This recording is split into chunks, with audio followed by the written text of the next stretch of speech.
పసిడి తన ప్రియుల సెంటిమెంట్తో గేమ్స్ ఆడుతోంది. ఉన్నట్టుండి ఆకాశానికి రయ్యిమని తాకుతున్న బంగారం ధరలు తీవ్ర నిరాశపరుచుతుంటే అప్పుడప్పుడు మాత్రం కాస్త ధరలు తగ్గుతూ తాత్కాలిక ఊరటనిస్తున్నాయి. దీంతో ఎప్పుడు బంగారం కొనాలో అమ్మాలో అర్థం కాక మార్కెట్లో తికమక పరిస్థితులు నెలకొన్నాయి.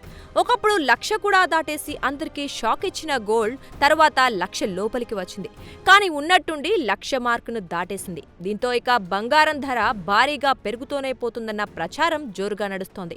తాజాగా బంగారం ధర ఒకే రోజు 1,200 రూపాయలు తగ్గింది. అయితే అంతర్జాతీయ మార్కెట్ ఎఫెక్ట్ కారణంగా బంగారం ధరల్లో హెచ్చుతగ్గులు ఈ మధ్యకాలంలో భారీగా ఉంటున్నాయని నిపుణులు అభిప్రాయపడుతున్నారు.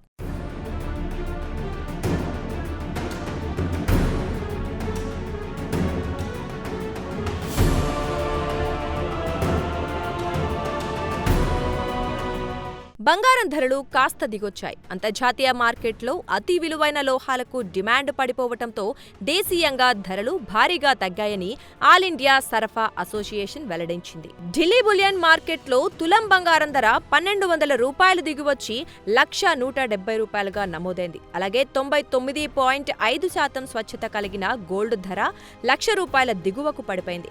10 గ్రాముల ధర 1,100 రూపాయలు తగ్గి 99,450కి చేరుకుంది. ఇజ్రాయెల్, ఇరాన్ దేశాల మధ్య ఉద్రిక్త పరిస్థితులు నెలకొనడంతో మదుపరులు అప్రమత్తతకు మొగ్గు చూపారని, దీంతో ప్రపంచవ్యాప్తంగా ఆభరణాలకు డిమాండ్ గణనీయంగా పడిపోయిందని మార్కెట్ నిపుణులు అభిప్రాయపడుతున్నారు.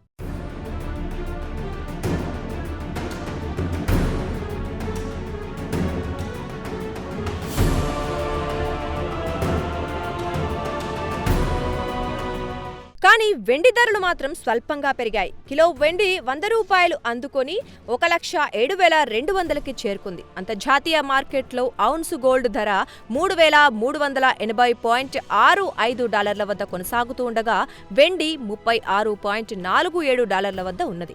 అమెరికా ఫెడరల్ రిజర్వ్ తన పరపతి సమీక్షా సమావేశం కంటే ముందు రోజు అతి విలువైన లోహాల ధరలు తగ్గుముఖం పట్టడం విశేషం.